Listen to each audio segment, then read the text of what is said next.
तो गाइस इतने टाइम तक वीडियो नहीं आई तो उसके लिए सॉरी। और अगर आप सोच रहे हो तो मैं क्या कर रहा था, क्या मैं ऑनलाइन फेसबुक चला रहा था या फिर मैं कुछ ज़्यादा ही पढ़ाई कर रहा था या फिर मैं इतनी ट्रेनिंग कर रहा था कि मैं गोकू या फिर ऐसे ही किसी करेक्टर जितना स्ट्रॉन्ग हो सकूँ या नारुतो जितना। लेकिन ये भी हमारे बस की बात नहीं। तो आखिर मैं इतने समय तक कर क्या रहा था? वेल, मैं बीमार हो गया था और 2-3 दिन अभी मैं ठीक भी था, लेकिन मैं थोड़ा ज़्यादा ही आलसी हो गया था तो मेरा मन ही नहीं किया वीडियो बनाने का। लेकिन आपके कमेंट्स आ रहे थे तो मुझे लगा चलो बनाते हैं।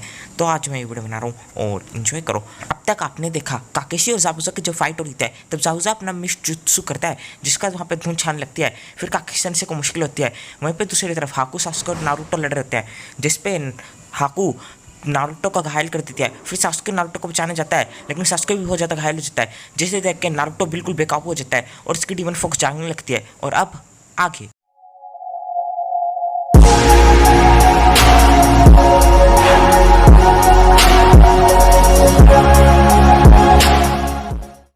एपिसोड की शुरुआत में हम देखते हैं हाकू नारुतो पे निडल मारता है, लेकिन नारुतो सिर्फ एक ही धार से उस निडल को दूर कर देता है और वहाँ पे एयर का इतना खतरनाक फोर्स फैलता है। फिर हाकू हर एक मिरर में आ जाता है और वह नारुतो पे चारों तरफ से बहुत सारी निडल का हमला करता है। नारुतो से बहुत ही आसानी से फेंक देता है और इतनी पावर होती है उसमें कि वो फुल स्पीड से सारे कांच आसानी से तोड़ने लगता है। हाकू नारुतो पर हमला करता है लेकिन नारुतो से बहुत ही आसानी से डॉज कर देता है। आप देख सकते हैं नाइन टेल की कितनी पावर होती है कि वो उसे इतनी आसानी से डॉज कर देता है। अब उसमें हाकू से ज़्यादा स्पीड और पावर है। हाकू फिर से अपने मिरर में जाने की कोशिश करता है, नारुतो से पकड़ता है और उसे एक बहुत ही जोरदार पंच मारता है जिससे वो अपने ही मिरर पे लग के काफ़ी दूर गिरता है और धीरे धीरे उसके सारे मिरर टूटने लगते हैं। उसके बाद हाकू जहाँ दूर गिरा होता है और उसका मास्क क्रैक होता है, उसका मास्क टूट जाता है और वो वही लड़का होता है और वो मन में सोचता है, मास्टर याकुजा, मैं इस लड़के को नहीं हरा सकता, मैं कुछ नहीं कर पाया, मुझे माफ़ कर दिए। नारुतो तभी वहाँ पे गुस्से में उसे मारने ही वाला था, लेकिन तभी नारुतो रुक जाता है और वो देखता है कि ये तो वही चेहरा है और उसका जो अच्छे याद आता है ये तो वही लड़की, मेरा मतलब है वही लड़का है।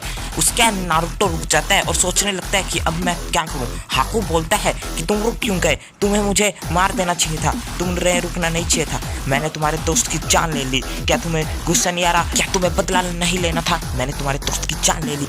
नारुतो बोलता है इसका मतलब तुम, आखिर तुमने ऐसा क्यों किया? हाकू बोलता है मैंने कहा था कि मास्टर याकुजा मेरे लिए खास है और मैं उनके लिए कुछ भी कर सकता हूँ, मैं उनके लिए एक बहुत ही खतरनाक हथियार हुआ करता था, लेकिन अब तुमने मुझे बता दिया कि मैं किसी काम का नहीं हूँ। नारुतो गुस्से में आता है, बोलता है क्या कहा याकुजा, पर उसके लिए क्यों? एक ऐसे इंसान के लिए अपनी जिंदगी जीना जिसे अच्छाई का मतलब भी नहीं बताओ। अगर ऐसा इंसान तुम्हारे लिए खास है तो माफ करना, तुम उससे भी ज्यादा बड़े बेवकूफ इंसान हो। हाकू बोलता है कुछ समय पहले मेरे लिए और लोग भी खास हुआ करते थे, मेरी माँ और मेरे पिता।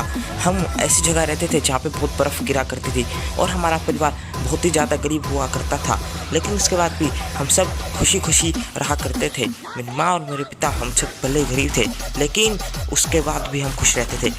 लेकिन हमारी खुशियाँ ज़्यादा समय तक नहीं टिकी।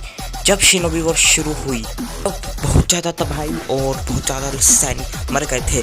उसके बाद जब वो ख़त्म हुई उसके बाद सब लोग चैन से रहना चाहते थे। तब लोग किक्की गैंकाई के लोगों से नफरत करने लगे।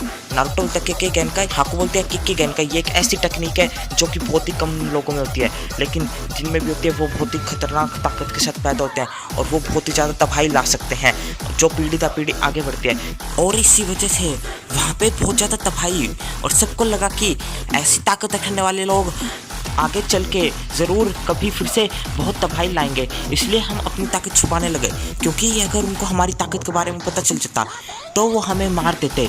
मेरी माँ एक ऐसे ही परिवार में जन्म हुई थी तो उनके पास वो ताकत थी, लेकिन मेरे पिता एक किसान थे तो उन्हें इसके बारे में नहीं पता था। जब मेरी माँ ने मेरे पिता से शादी की तब उन्होंने अपनी ताकत छुपाने लगी, लेकिन जब मैं 7 साल की हुई तब उन्होंने मुझे अपनी ताकत इस्तेमाल करते देख लिया।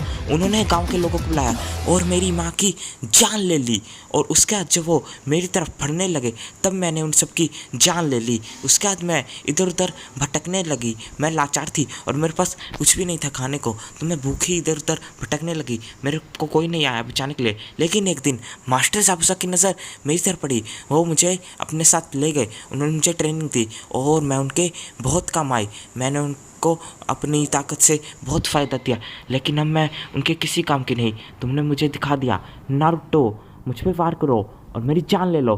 वहीं दूसरी तरफ काकेश सेंसेई और ज़ाबुज़ा लड़ रहे होते हैं। वहाँ पे इतनी ज़्यादा धुंध फैल जाती है। फिर काकेश सेंसेई को नारुतो की नाइनटेल की पावर अब महसूस नहीं हो रही है।